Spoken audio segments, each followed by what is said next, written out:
All right, today we are talking about your next project, which is going to be putting your name in graffiti style or some other variation of that to investigate composition and color, as you can see at the top. Color is one of your elements of art, and we've been working on it this entire school year. Composition, although, is something that I've brought up every once in a while, but we might need to reiterate what that is. So if you were to go into an art gallery and check out all the artwork on the walls or even the sculptures and statues in the middle of the room, the entirety of the art piece would be the composition.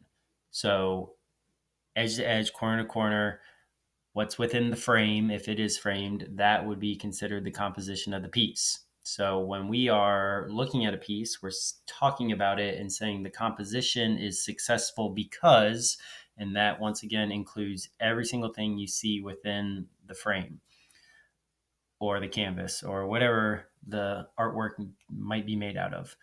Easiest way to understand this, I would say, is through photography. So when you take a picture, the entirety of the picture is your composition. Think about landscapes, background, middle ground, foreground. All of those things develop the landscape, which is the composition.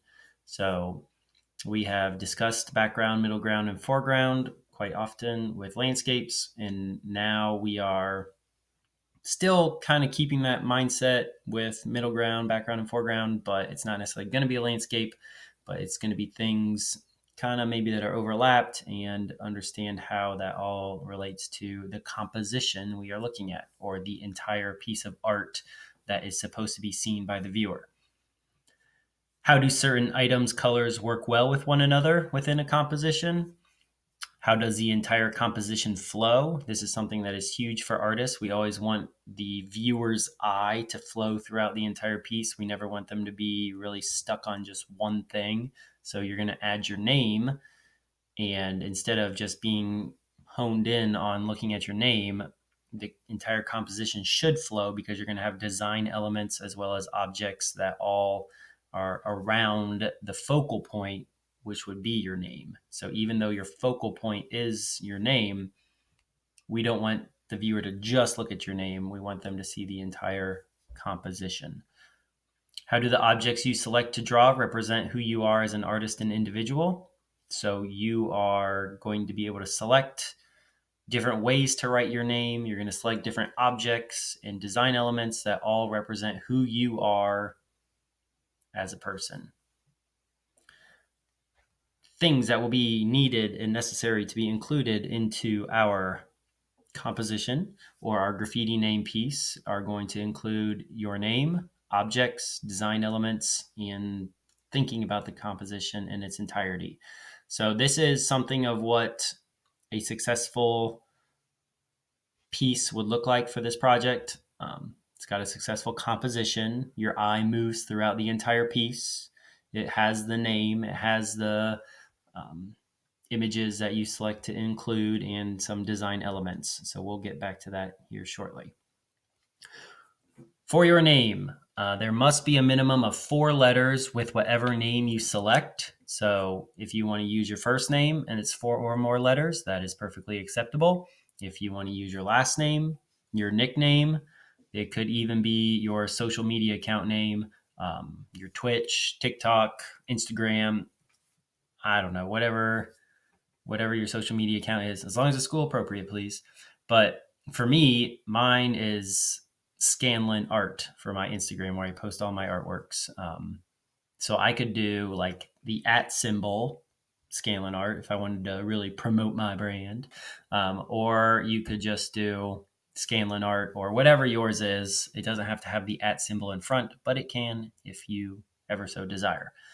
But no matter what name you select, please make sure that it is a minimum of 4 letters or more. When you create your name, as we will see in some of the examples below, you must include a range of values, highlights, shadows, lights, and darks on each letter. We've really focused on that through the entire school year so far, adding your highlights and shadows, your lights and darks to develop 3-dimensional objects on a 2-dimensional surface, which is known as form.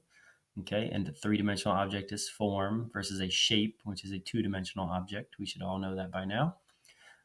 So even though these are going to be more of the, I don't necessarily want to say cartoony style, but more of the flat application style or the design kind of portion of art, as far as like maybe like comic books go or graphic novels or something like that.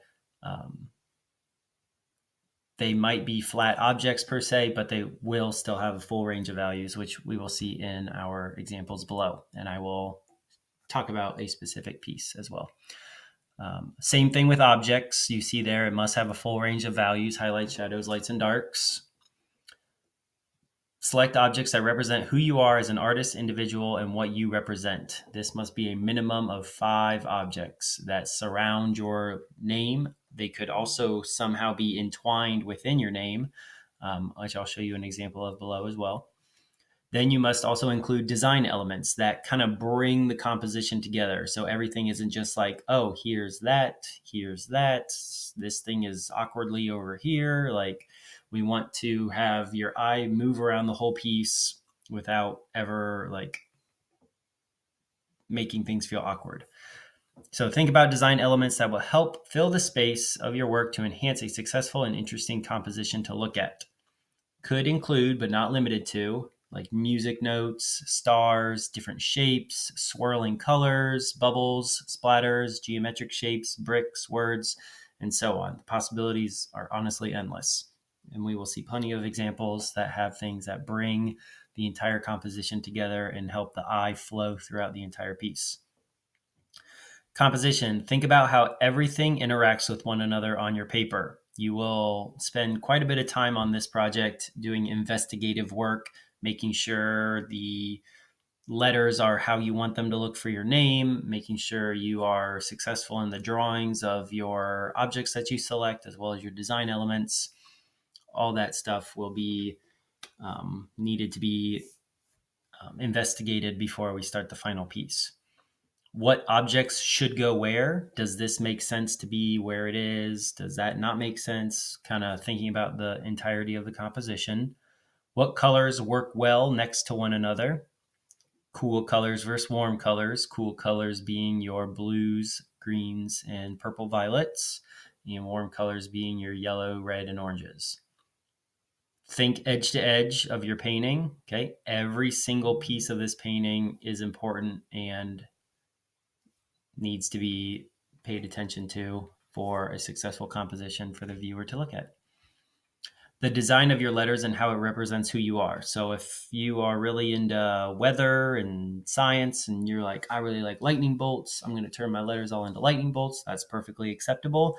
Maybe you're like, I like to go to the beach and there's a T in my name and I want to turn that into a palm tree of some sorts. Then whatever you want to do that creatively expresses who you are through the use of developing your name as well as adding all those objects and design elements around your name. Now, your name is the focal point. I want that front and center, and then you're going to add things around it. So with this piece, it's successful because the letters are produced with warm colors, and there are that full range of values. There are lighter yellows, darker yellows, oranges, reds that all create for the sense of kind of like three-dimensionality. Also, warm colors tend to pop forward and cool colors tend to sit back. So those warm colors of the name are really popping forward. That doesn't mean you have to use warm colors for your name, but just kind of thinking of a color scheme and how colors interact with one another. Warm colors, once again, usually come forward, and cool colors usually sit back. All right, so notice all the other kind of design elements. This student is very social, is talkative, so they added the mouth with lips and created this like word bubble here that imported their name. They got these different objects as well as design elements, and your eye is really flowing throughout this entire piece, both through the use of drawings and color. Okay, here is a more professionally done with spray paint graffitied name. If you want to go this route with your name. I've got plenty of examples that represent the name of different styles you could do, but you could create your own.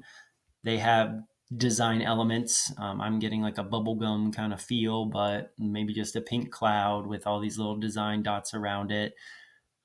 The background is black, so if you want to do a black background, by all means, go for that. But notice once again, on every single portion of this piece, there is always highlights and there's always shadows, okay? Even on every letter, which is what I'm expecting from you. It's not super realistic, but it still has that sense of three-dimensionality and highlights and shadows. So you have highlights on the top here, shadows on the bottom, still reflecting that like kind of baby blue color. There's highlights and shadows on the donut. So if you're really into donuts and you want to add a donut, by all means, go for it. You can do different color scheme and color combinations within the word itself. So there's blue and orange. Those are complementary colors. So they really kind of clash but work together still. Got design elements here with the kind of bubbles in the background with different variations of colors, which is nice. Highlights and shadows also. And if you want to put something into perspective, which this would be in kind of like a 1-point perspective mindset, I do have a couple videos right here. This is just the basic idea of 1-point perspective with boxes and rounded objects and such. But then I also have a video of me making my name into 1-point perspective. You don't have to do 1-point perspective with your name, but if you are ever so inclined or want to learn more and investigate, then you can see here how I have placed my name into 1-point perspective and added depth and dimensionality to it. Okay.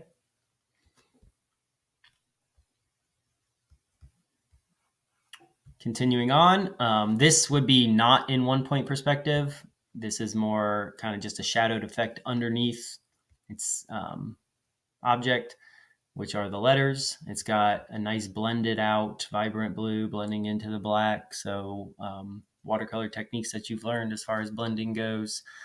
This would be considered in perspective with kind of how it branches off the letters. And then you have all these ranges of highlights and shadows on the part that's under the letters, technically in perspective. So if you wanted something that looks like this, you would check out those videos or ask me at any point in time to help out.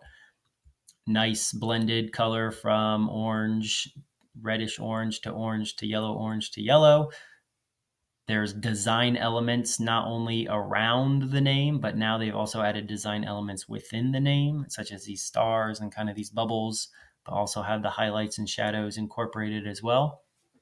This guy is definitely not something you would find in real life, but he still has the range of lights and darks to help enhance the idea of what we're looking for with form and three-dimensionality.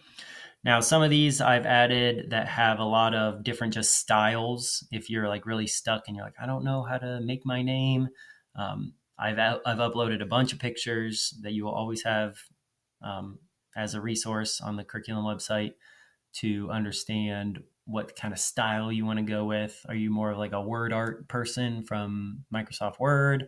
Are you more of this like scripted kind of stylistic way? The A is connected into the R, and the O and the E are dripping paint, and the cool has a bunch of random colors in it that all work together.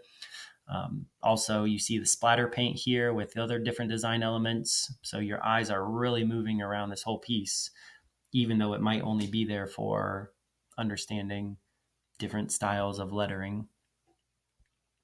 Okay, we'll come back to this guy right here. So when you add your objects, they can be, once again, something that is not realistic. If you want to think of, I like to say SpongeBob, because we all kind of know what he looks like. So if you're thinking of SpongeBob and say this is SpongeBob here, SpongeBob is yellow on the front where his face is and his tie and whatnot. That's like a lighter yellow, but then the side of him, it's still yellow, but it's just a darker version of yellow. So same thing here with the spray can. This spray can is not something you'd find in real life, but you see the highlights You see the shadows. You can use your watercoloring technique of glazing, which is where you add a thin layer on top of another layer that's already there to let that other layer show through, but then you see the other one on top.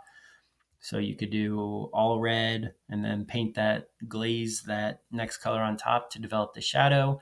We know that when we mix water with our black paint, then we get a gray value. So here would be kind of a grayed out value with still some design details and such. But I thought these were fun because they have the word that is incorporated with the spray can guys. Like, we're obviously doing our name, so it wouldn't flow exactly like this, but music, this spray can guy is listening to music because spray cans obviously revolve around graffiti. And then same thing here. This says hip hop, and then you see all the guys kind of dancing and whatnot, things that you would associate with hip hop. Thinking about background, middle ground, and foreground, the bomb here, the actual physical bomb, is in the background, and the rope has to come from the bomb, which is in the background, but then it progressively moves its way to the middle ground and then goes even further into the foreground in front of everything, but then goes back into the middle ground behind the O, might pop forward a little bit into the foreground, back into the middle ground, and eventually possibly back into the background, but we don't see that. So thinking about how background, middle ground, and foreground interact with your name as well as the objects. The objects can physically interact with your name, like you can see here. You see the piano keys within music.